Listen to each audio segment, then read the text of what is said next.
Ang DTF2 dito sa Audion 2. Dito ay ginagamit ng 7 days sa may total 200 plus meters. Ito po yung printer head. Ito po yung cupping. Head clean.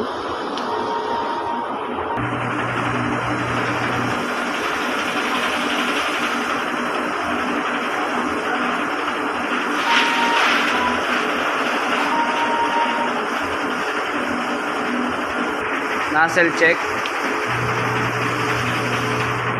Nozzle check.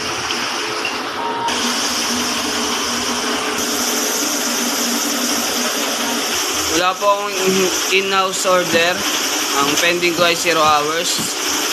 Wala rin po akong branch fulfillment.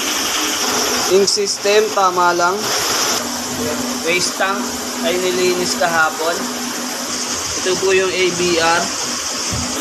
Dito naman ang stocks namin, Tanyos.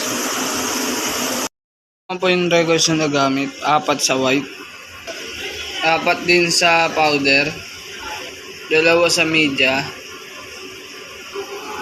1 naman sa black. Ito po yung daily output. Ito naman po yung daily checklist. Yun lamang po, maraming salamat.